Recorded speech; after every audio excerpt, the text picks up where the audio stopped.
have these out of order? Probably. Okay, good morning, everybody. Please stand and let's get started with our opening song, My Soul is Welcome Here, by Daniel Nahmad.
Good morning, everybody.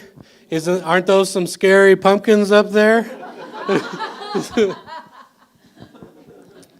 All right, let's start out by saying good morning to each other.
Find your seats.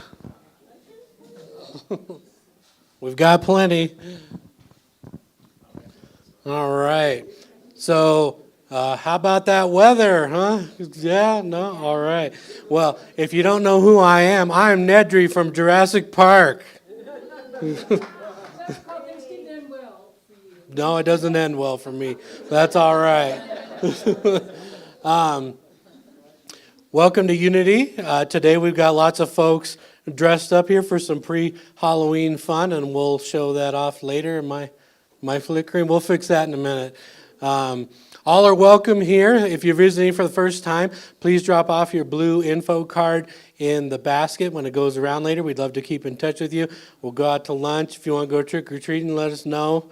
We'll go with you.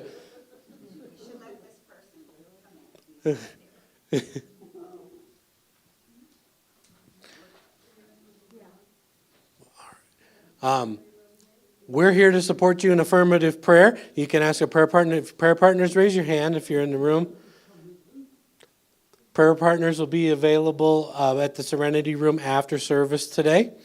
You can call 1-800-NOW-PRAY for 24/7 prayer service. Prayer box, Michael, if you please.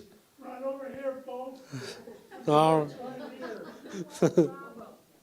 That's for prayers that need to be written in confidence, and we'll hold them for 30 days with the prayer team. And you can also contact us here at the center, 928-526-8893. All right, let's invite up Miss Marcia Wiesner. She's a greeter, prayer partner, board secretary, and our friend. And I'll fix the projector while she's up here.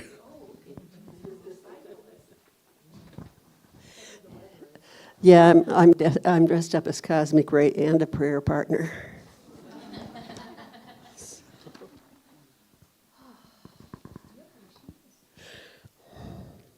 So anyone ever start a journal when suffering was present and then drop it later? How about prayer? That might be the same thing for us. So let's pray about that. If you could breathe a few times. Close your eyes if you wish to, and settle in. Today, we are praying for absolutely nothing. As we move into a prayerful state, let's take some time to come closer to the divine that is always within us.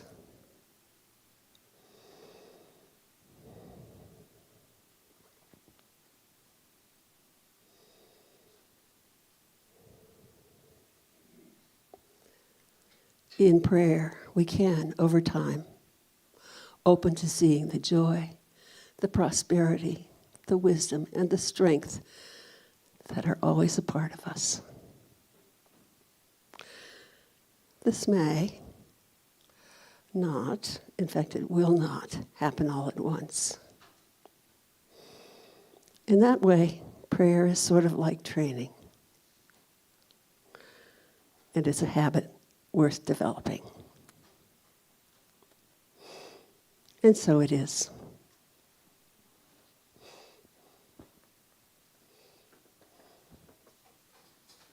Okay. Oh, it's me. Okay. To speak gratitude is courteous and pleasant. To enact gratitude is heaven and is generous and noble. But to live gratitude is to touch heaven. Do we have any prayer requests or gratitudes to share? I might have scared him off it. Yes, ma'am.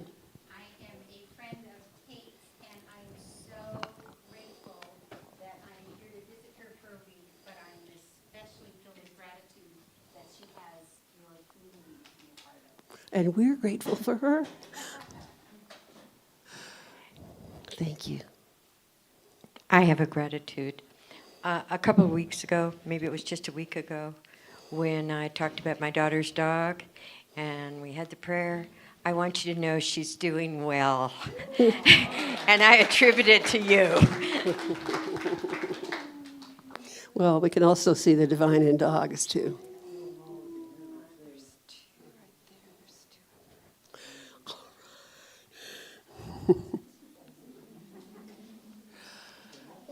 Okay. I'm grateful for you all being here.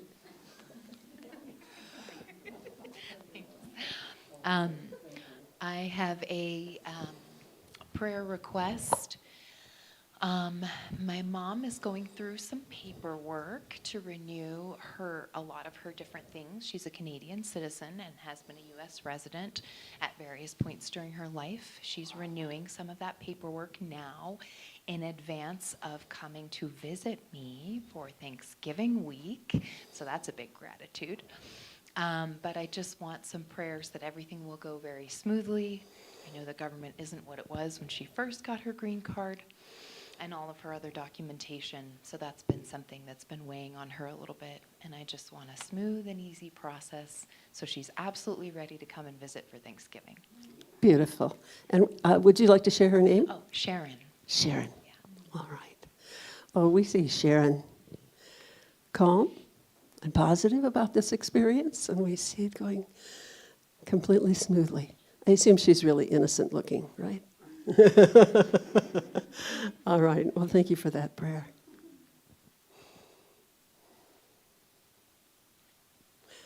Yes, ma'am.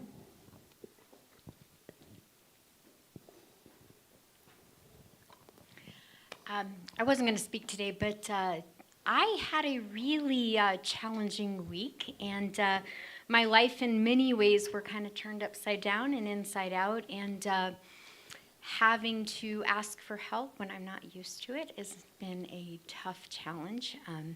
Having to accept help has been even harder, and this week has really it's not only been a challenging week for me, but many people in my world have also been struggling. And so there's something shifting, there's something opening, because I have had the great experience of being shaken up a little bit. So that means something big is coming. So I'm hoping for healing, asking for prayers that I can get this thumb working again and stave off surgery. But I'm glad I'm here, and I'm glad I'm back. Thank you.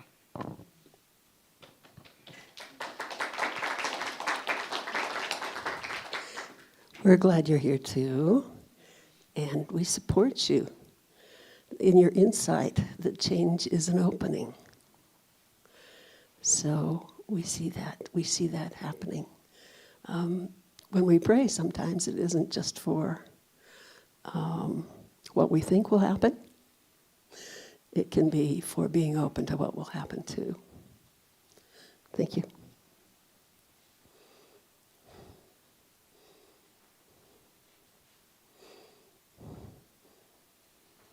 Are we done? Are we complete? Thank you.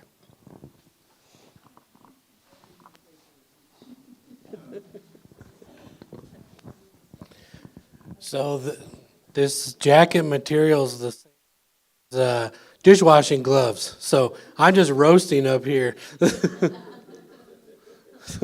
All right, let's invite up today's platform assistant, Trina. She's our Night of Mystery coordinator, musician, volunteer, and friend. Come on up.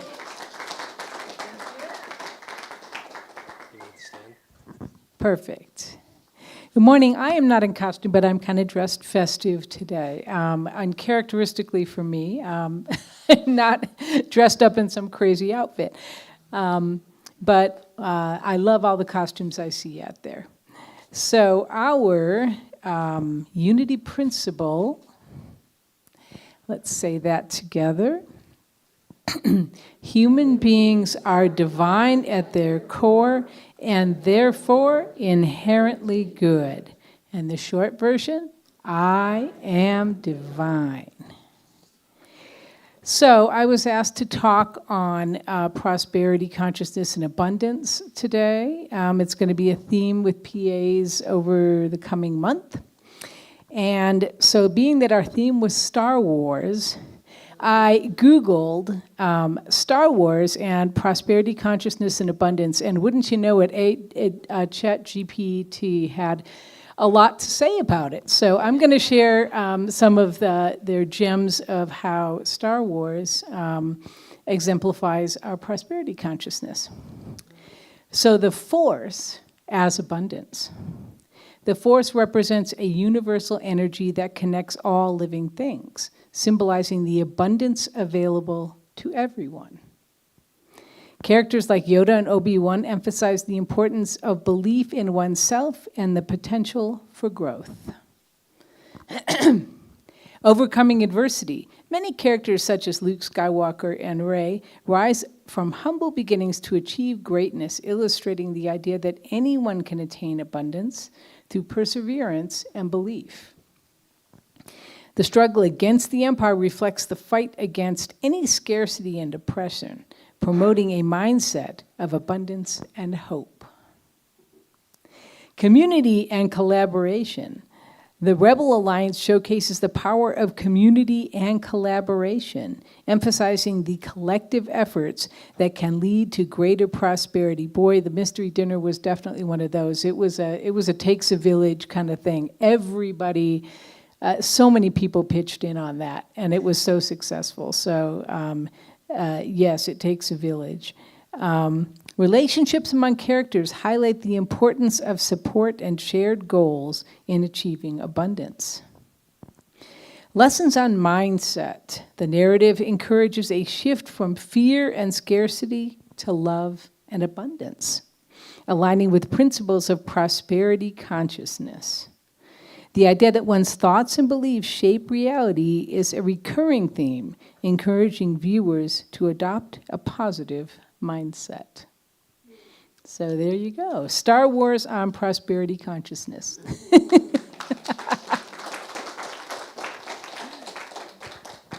Thank you, Trina.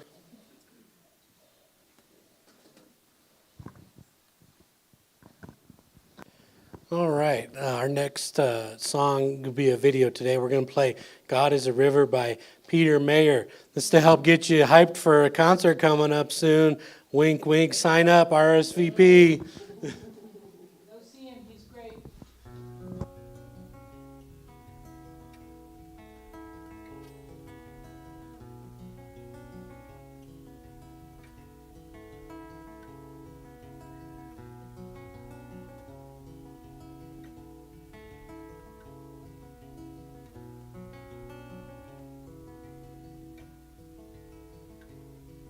In the ever-shifting waters of the river of this life, I was swimming, seeking comfort. I was wrestling waves to find a boulder I could cling to, a stone to hold me fast, where I'd let the fretful waters of this river around me pass.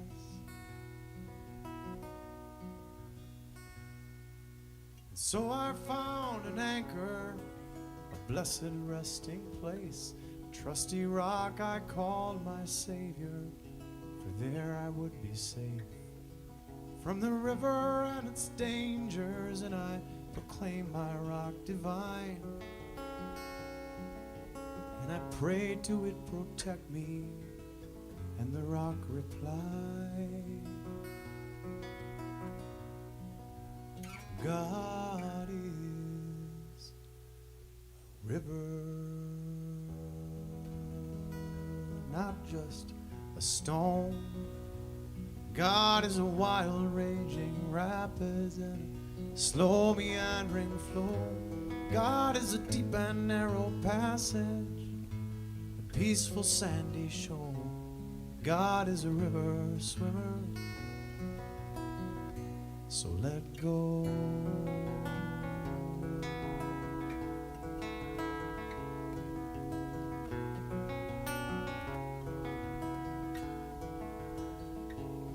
Still I clung to my rock tightly, with conviction in my arms, never looking at the stream to keep my mind from thoughts of harm.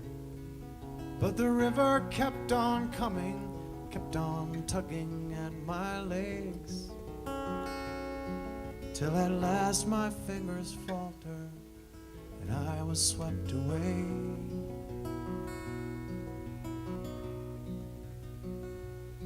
So I'm going with the flow now, these relentless twists and bends, acclimating to the motion and a sense of being led. And this river is like my body now, it carries me along through the ever-changing scenes and by the rocks that sing this song. God is a river, not just a stone. God is a wild raging rapids and slow meandering flow. God is a deep and narrow passage, a peaceful sandy shore. God is a river swimmer, so let go. God is the river swimmer.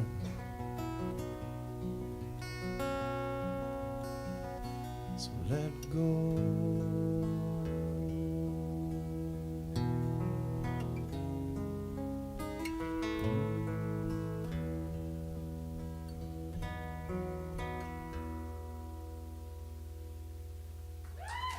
Thanks, John.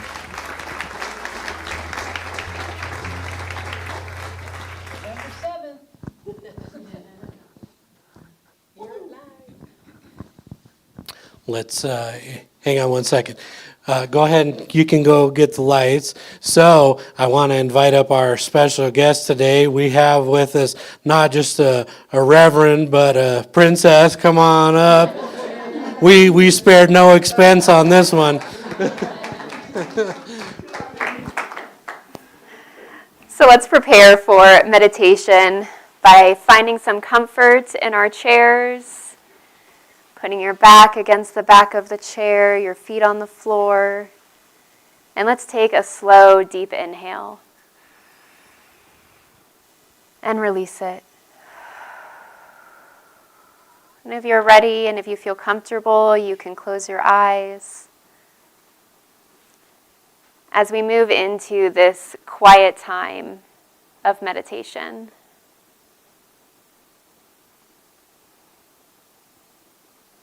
And as we sit in this sacred space, remember that God is a river. God is the force. God is present right here and right now, within us and all around us. And so I want to invite you as you continue to breathe, to keep your attention on that breath as you move inward. And see if you can allow yourself to float down that river. To be carried by the ebb and flow of your breath.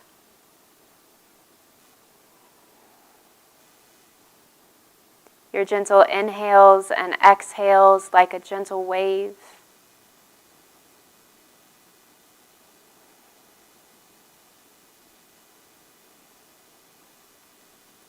And I invite you to surrender to it. In this moment, to allow yourself to be held and to be carried by that flow, that presence of the One.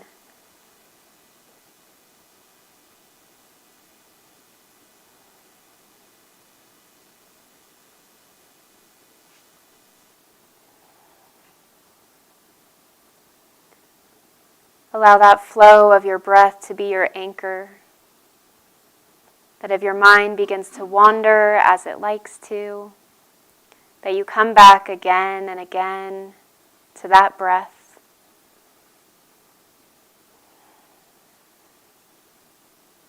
That flow, that river. that gentle wave.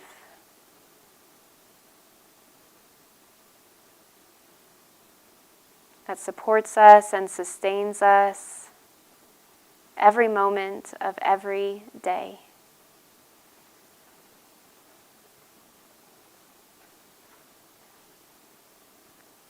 Let's take another conscious, slow inhale. And release it slowly. As we move into a few moments of silence.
May the divine presence within you hold you and guide you, sustain you and nourish you. And so it is. Take your time as you move your body, flex your hands and your ankles, roll your neck and shoulders.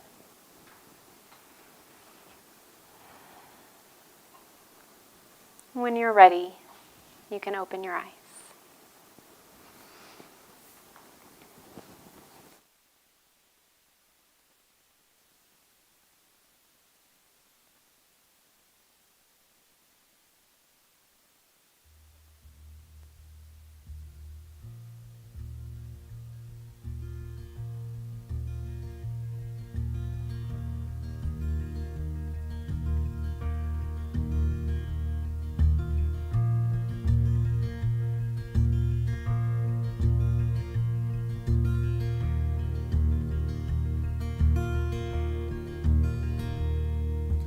I have found a hole in the center of the heart, through which a thread goes, enters and departs.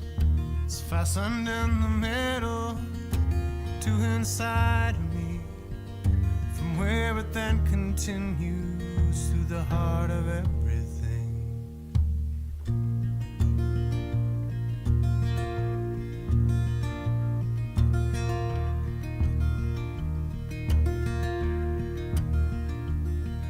So when I get a feeling like pulling on the chest, I have to ask if that was me or one of the rest.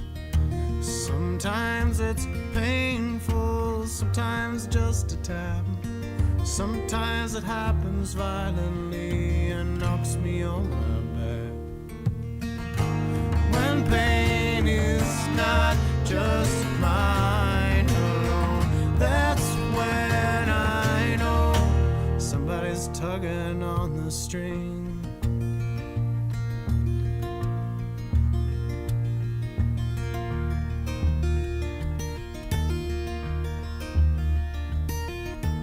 When I start shaking like a tremor in the ground, or an organ piping red when it's resonating sound, such a fine emotion of such intensity takes a hold, and I know that it can't be only me.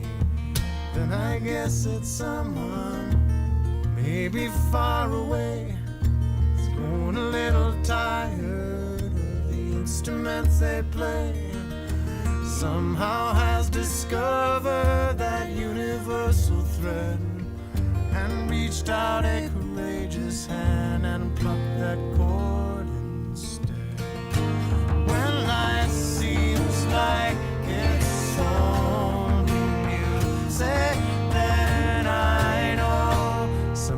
playing the string.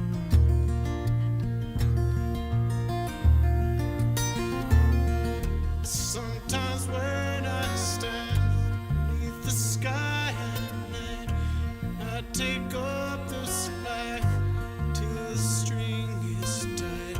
Staring at the stars, I take a step or two, and I see them move. I think I see them.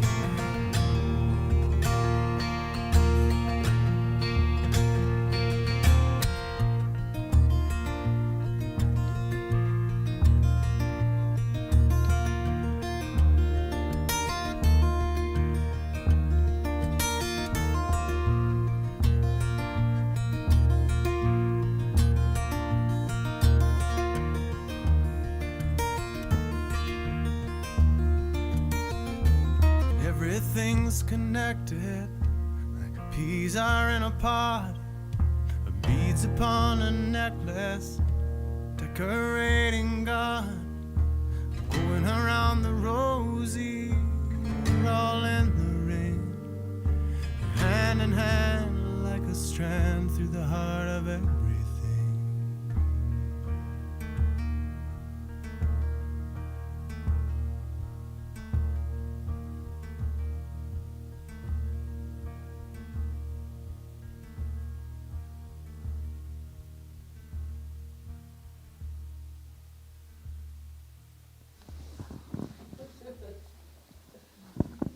Wasn't that great? Does that get you excited for that concert coming up? Well, all right, let's go ahead and get the lights on. Get ready. There we go. Today's guest speaker, she's no stranger to us, Reverend Amanda Sue Briggs. Round of applause for her, please.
Physical lessons within Star Wars, and I think that is one of the reasons it has had such an enduring impact.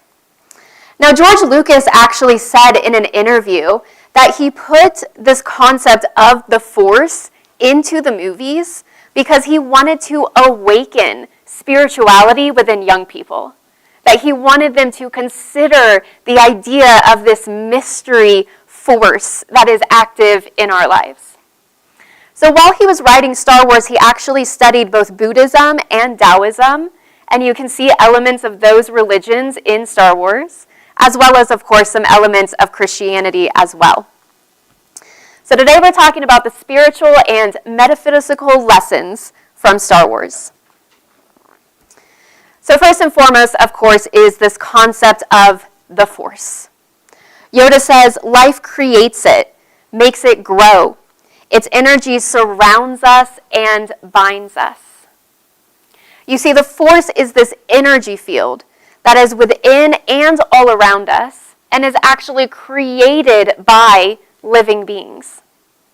The Force is unlimited, this unseen reality that is everywhere. Because, of course, in Star Wars, we're not just on planet Earth. Actually, I don't think we're on planet Earth at all. We're on all these other planets, and the Force is everywhere. All of these planets throughout the entire universe, even in outer space, the Force is there. So it is an omnipresent, unseen fabric of reality. Today, we might call the Force the quantum field. Something that is everywhere present, or perhaps the ground of being. I think this concept of the Force is most similar to Unity's concept of substance. Substance is that spiritual energy that underlies all of reality. And substance is what we can tap into and use to create everything that we see and touch and feel. By tapping into the Force, or substance, we are tapping into the capital S source of all supply. The source of all life, the source of everything that you might call God. Now you'll notice that when Jedis use the Force, they're never worried about running out, are they? They understand that it is completely unlimited, and so is substance. That you can never run out of that energy that can sustain you. You can never, ever run out of that supply. Natural abundance, as we heard from Trina earlier. So Reverend Jim Rosemergy, who is a Unity minister, and he actually ran the Unity School for a while, he wrote a book that I love the title of. It's called Even Mystics Have Bills to Pay. And he says, substance is the omnipresent reservoir of spirit out of which all things are formed. And he goes on to say that as we develop our spiritual faculties, we become more skilled at forming and shaping substance. That as we get more in tune with the divine powers, the spiritual powers that are innate within us, we get better and better at expressing and creating what we want to see in the world. So in Star Wars, those who train in the ways of the Force are called Jedis. And like Jedis, we must train in order to learn how to use this substance. I think earlier we heard the idea that prayer is like training our minds, and we too must train like the Jedis.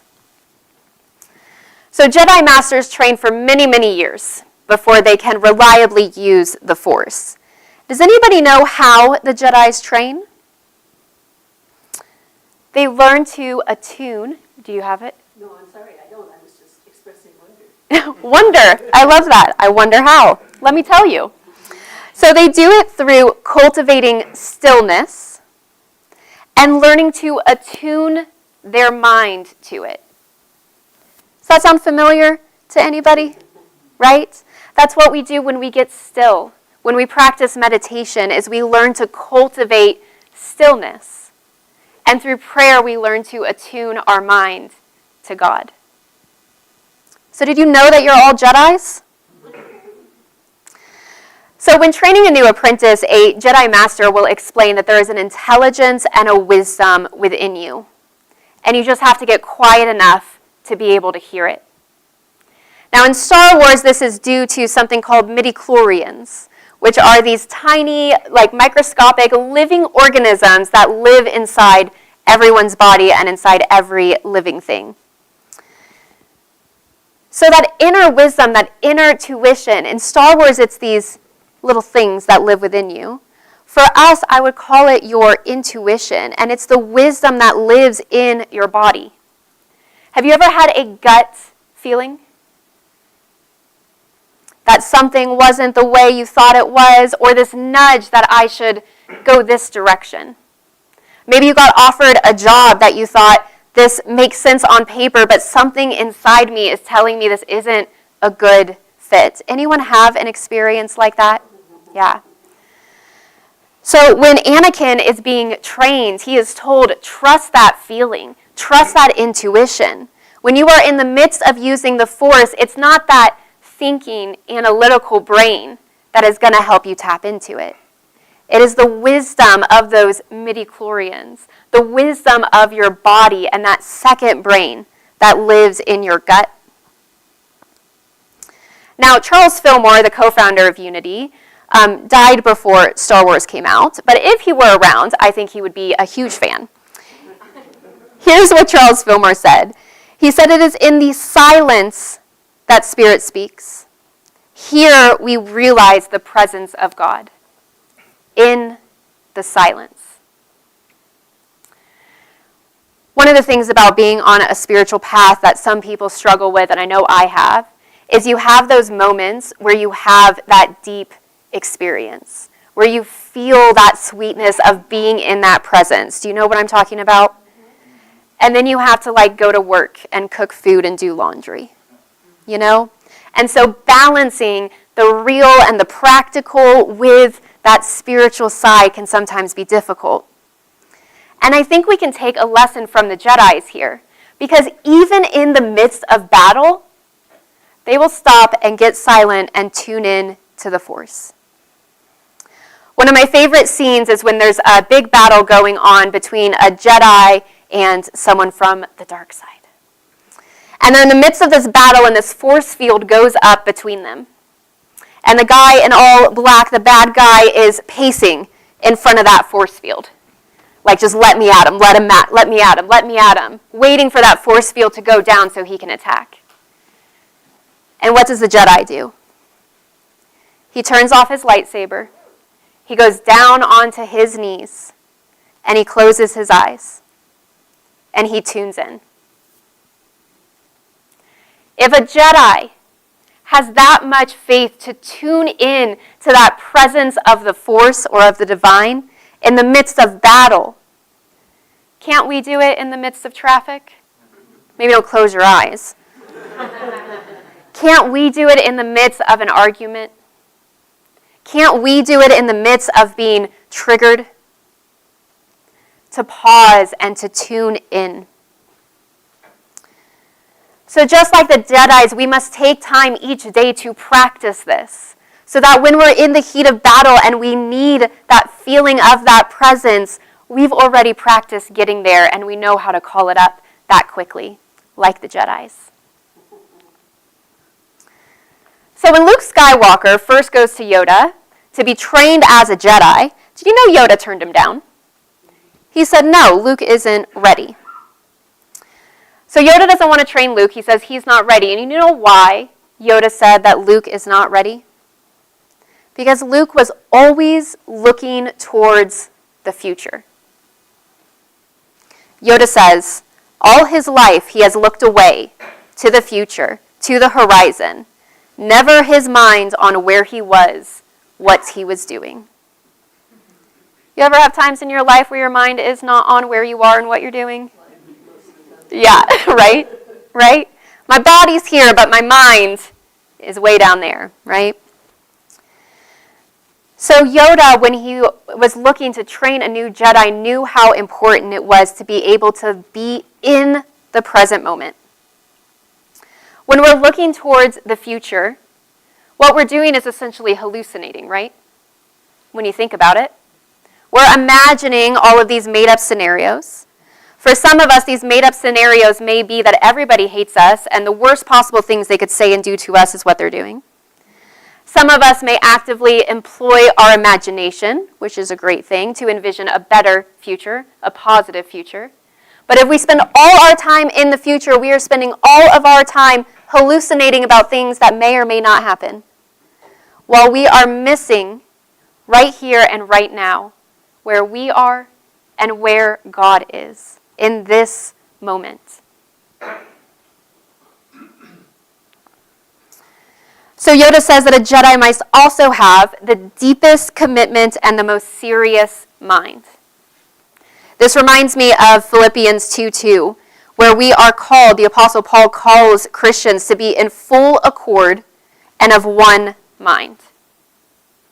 To be of full accord and of one mind means that body and mind in harmony.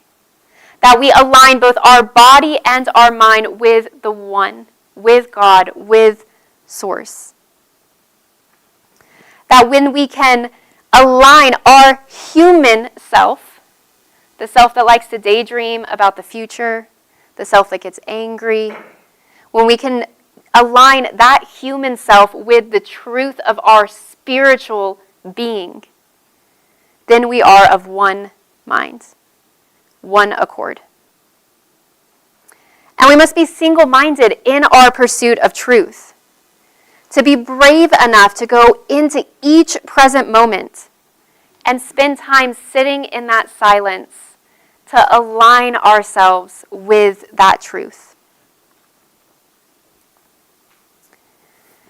You see, it's in the silence, Unity teaches, is when we align ourselves with divine mind, which is another one of our many words for God, because God is way too big to explain with our language.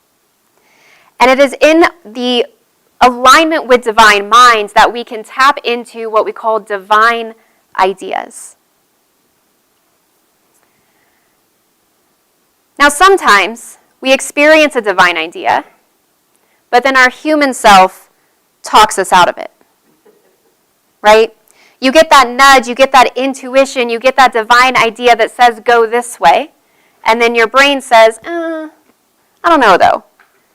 That seems hard. That seems risky. I'm not good enough to do that. I don't have the skills to do that.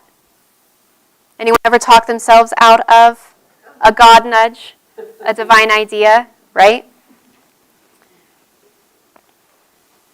So when Yoda is training Luke, Luke has succeeded at a lot of things. He is holding a handstand longer than Simone Biles can. And while he's doing that, he is using just his mind to stack rocks. Pretty impressive, right? I'd say so. I can't do that. Can you? Pretty impressive. So then Yoda says, okay, now I want you to lift that spacecraft over there. And Luke says, no, that's impossible. That's too big. I can't do that. I can do this, but I can't do that. That's way too big. You see, Luke had a limiting belief, what Charles Fillmore would have called an error thought. Those limiting beliefs that try and keep you small and keep you safe and tell you that it's just not possible. You see, limiting beliefs or error thoughts block our flow of divine ideas. Because when we have an open channel to Source, when we are trusting in those nudges and in that intuition, we are trusting that whatever comes to me is meant for me. But when we hold on to limiting beliefs like Luke that says, well, not that, that's too hard, we're trying to tell Source that you're giving it to me, but I'm not ready. Don't you think Source knows? Don't you think Spirit knows what you are ready for? Or perhaps by trying to lift that spaceship and failing and keeping on trying, Luke will figure out how to do it. Don't you think? So maybe that thing that you are being nudged to, that you really feel like this is for me, but I'm scared and I don't think I can do it, maybe by trying and trying again and failing and trying again, you will become the person that can do that thing. And maybe that was the point. Maybe Yoda gave Luke that task knowing that he would doubt, to prove to him that you can overcome any limiting belief. Yoda says, many of the truths that we cling to depend on our point of view. Reminds me of the story of the 4 blind men and the elephant. They want to know what an elephant is, and so they walk up to one. One of them's got a hold of the trunk, and they say, oh, okay, I know what an elephant is now. It's like a snake. Another one walks up to the leg of the elephant and says, oh, okay, an elephant's like a tree. Another touches the side of an elephant and says, oh, okay, an elephant's like a wall. And the 4th blind man grabs the tail and says, oh, okay, an elephant's like a rope. Who's right? All of them and none of them. Right. The truth depends on our point of view. And recognizing that we have limiting beliefs, we have ideas of what is and is not possible for us, that's just our point of view. And so it invites us into humility and curiosity. To not be so hardened and steadfast in clinging to, this is all I can expect. This is all that's possible. This is the way it's always been done. This is the only way it can be done. When we cling to those beliefs, we limit ourselves. And Yoda has advice for that as well. He says, you must unlearn what you have learned. I feel like that is a summary of being on a spiritual path. Anybody else? You must unlearn what you have learned. You know, they say that our beliefs and our perception and our framework of how we make sense of the world is pretty much cemented by the time we're 5 years old. Unless we are consciously working on unlearning what we learned. Do you want to be stuck to what you learned in your first 5 years of life? Or is there a different truth, a different reality that you want to live in than that one? So clearing out those limiting beliefs, those unconscious biases, those beliefs that you have that you probably don't even realize are there, that say this is just the way things are, this is how things work. That is how we train our mind to be able to tap into a greater and greater use of the force, of substance. Now, I think Han Solo is one of the best examples of somebody who does not buy into limiting beliefs, not his own and not anybody else's either. There is a scene where they find themselves in a quite precarious situation, where Han Solo is navigating the ship and they come across an unexpected asteroid field. So then there's C-3PO sitting right behind him. C-3PO is an android, so he's an AI robot. Now, AI is really good at math, right? Can do math super, super fast. So C-3PO, helpfully, lets Han Solo know, I have calculated that there is a very small possibility that we survive this. And Han Solo famously replies, never tell me the odds. He turns off the ship's computer and navigates with his intuition, with his guidance, with his gut, and of course they survive. So the android represents that human brain. When we're using our analytical, reasoning mind separated from that deep, intuitive wisdom. Because the androids are robots. They don't have the midichlorians. They don't have access to that intuition. But we do. Now, like many movies, Star Wars appears on the surface to be a classic example of good versus evil, right? But one thing I found really interesting is that in Star Wars, both the light side and the dark side, the good guys and the bad guys, they're using the same force. It's not the bad force and the good force and the evil force. It is all the same force. It transcends the human definition of good and evil. It just is. And so if you're living on the light side or the dark side of the force, isn't about what energy you're tapping into, but how you are using it. So how do you choose to use it? And this is the same as Unity's teachings. In Unity, we don't believe that there is an independent existence of evil that is fighting an eternal war against God or the good. That there is one power and one presence. Like the force, whether we create good or we create not so good in the world depends on our consciousness and how we choose to use those spiritual powers. So will you use them for your own egocentric gains or for the growth and the benefit of all? Charles Fillmore says that will is one of our 12 spiritual powers, one of these innate faculties that we have within us and can develop. And he says the right use of will involves a spiritualized will. That is, allowing our human will to be guided by divine love and wisdom. Because we know when we want something because our human self wants it, and when we want something because it feels like a greater calling. Do you know the difference for yourself? Some of you? So putting our human will, the power of our will to drive us and to keep us on the path and to choose and to use this energy, we have to use it in a way that is aligned with wisdom and love. Your path you must decide. Fear is the path that leads to the dark side. Fear leads to anger. Anger leads to hate. And hate leads to suffering. In Matthew, there's a story that Jesus tells, a parable, where he says the eye is the lamp of the body. So if your eye is healthy, your whole body is full of light.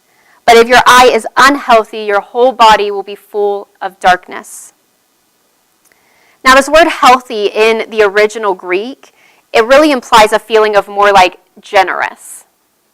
And so the eye, of course, is how we see the world, our perception and what we believe.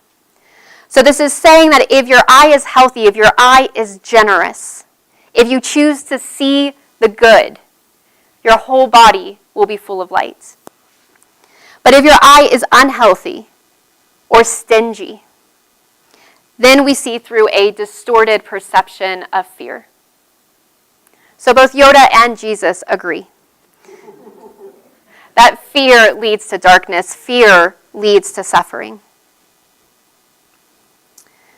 So upon seeing Yoda do something that was seemingly miraculous, Luke Skywalker says, "I can't believe it.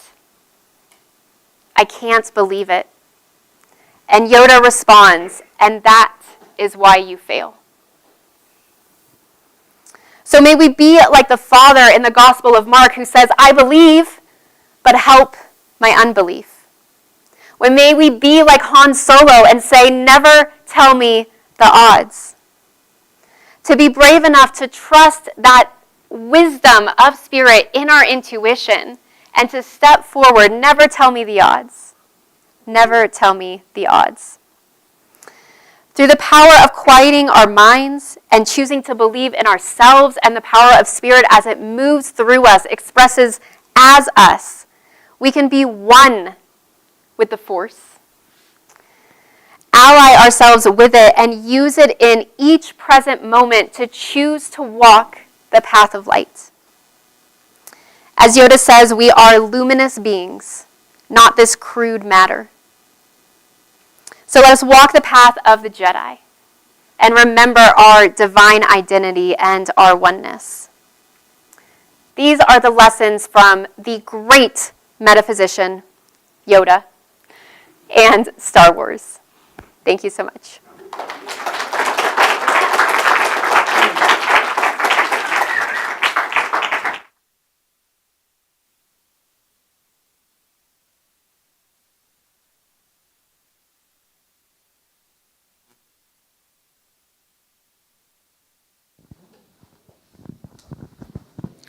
So we're all going to do our homework and watch Star Wars this week, right? All right, let's prepare for our celebration of abundance. Let's welcome up our board basket blesser today, Betsy. Come on up.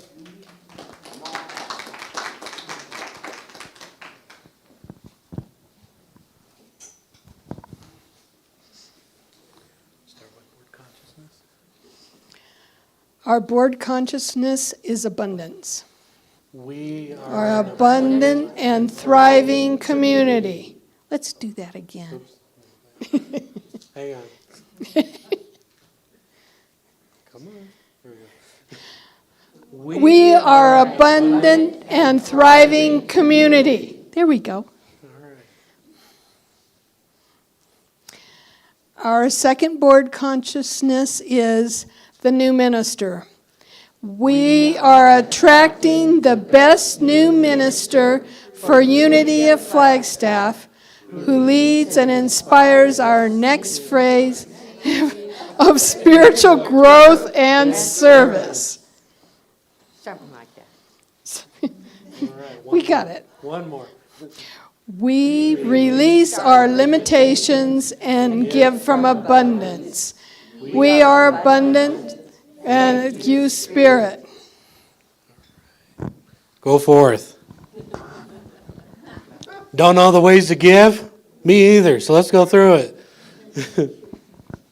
You can give cash or check. Make sure it's written out to Unity of Flagstaff from you. All right. You can donate through Zelle. This QR code works best if you open your banking app and then scan it. That way you can be ensured that it comes straight to us. Make sure we're showing that for folks online if they want to give by Zelle. And our official title is Unity of Flagstaff Church of Practical Christianity. What a mouthful that is, huh? All right. And if you like snail mail, P.O. Box 1740, Flagstaff, Arizona, 86002. I check it not every day, but most days, and I like to find stuff in there. All right, let's talk about events coming up. We have our Unity Coffee Hour coming up October 29th, and Kate will be hosting that. Thank you, Kate. Round of applause. Our first couple have been great, so let's keep it going. Journal Magic coming up Tuesday. Oh, I got these out of order. Journal Magic coming up Tuesday, and Sue will be there. 11 a.m. here in the center. Peter Merrick concert Friday, November 7th, 7 p.m. here in the center. Please RSVP. We got limited seating. You saw at Penny's goodbye party, this room can only hold so many people, so make sure you RSVP. Silent auction. I keep forgetting to mention this. We got a few pictures on the back wall up for silent auction. And we have the sheets on the countertop for the silent auction bids. We're running this until the end of November. Then we'll announce the big winners. Unity Hiking Group. Look at all these happy people. You still hiking, right, Bruce? It's happening this Thursday, 8 a.m. It will start at the library and hike up to the pond and back. It's probably about 2 miles round trip. Should be beautiful because all the trees are changing color in there and there'll be leaves flying everywhere. I'll send out an email to those that are on the list. Perfect. For those online, Thursday, 8 a.m., meet at the library and you'll have a short 2-mile hike. You own a local business? I know lots of you do. Here's the ways you can advertise in our newsletter and slides. $75 for 6 months, $120 for 1 year. And bam, check that out. We got 4 businesses so far. And these are all folks in our Unity community. So this is great. You can help support folks and you'll get more awareness of who's got businesses, How many of us knew Steve owned White Dove Coffee before we started announcing it, So that's one example. Yeah, all right. Now, we'd appreciate if you could help us after service cleaning up today. Today, we can leave the chairs on the floor. We don't have any classes today. Website update. Our website's going to be under construction soon, so it's not just you going to it when it's not loading or you can't figure out what's going on. It's me messing around with it. So be patient. Give me a little bit of time.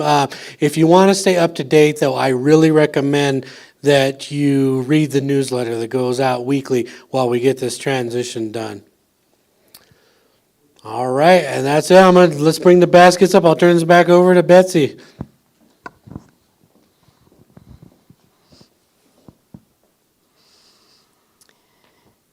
Let's say all together. Thank you for this bounty. Thank you for this community. Thank you for the good we do and will do. We are joy-filled, and so it is. Go with the four. Oh, yeah, we got another announcement. Come on up. If you would like to put a birthday on our Unity calendar, today, I don't know if it's going to be the last week we're doing this. We're doing it for the next couple weeks. One more after this. So for $10, you can put yours or a loved one's birthday on a date, and that way you will know and never forget what that date is. So, and you know, as we get older, we forget things. So if you forget your own birthday, you can look on your calendar and know when it is. Anyway, I'll be out in the foyer. $10 for one of those birthday announcements. So come see me if you want to. We're going to be rolling the calendar out in a couple weeks. So it's looking beautiful. Thank you. So what I'm hearing is I can put my birthday every month, and then we can just celebrate it every month, right? Awesome. Oh, yeah, one more thing. I'm negligent in my duty. We have posters, little flyers printed up for the Peter Mayer concert. We would appreciate if you could take one and post it somewhere you hang out. You hang out at Bookman's, you go to DeMarco's, I don't know where you hang out. Take it where you go and get a poster up. We'd appreciate the advertising. And Marshall will have those after service. All right, let's stand for our closing song. We're going to close out with My Soul's Welcome Here by Daniel Namod.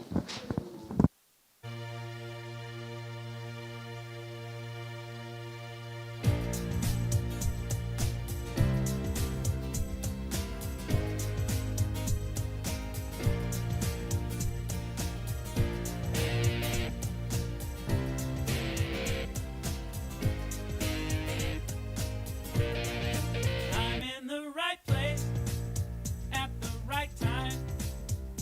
I am just where I'm supposed to be. I'm in the right place at the right time. I am just where I'm supposed to be. I'm in the right place at the right time. I am just where I'm supposed to be. I'm in the right place at the right time. I am just where I'm supposed to be. Oh, my soul is welcome here. Oh, my soul is welcome here. I am getting the message loud and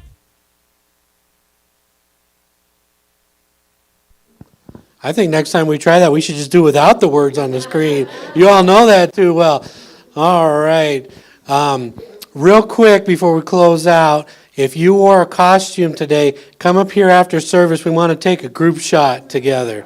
So, all right, Amanda Sue, you come on up and lead us in the prayer of protection, please.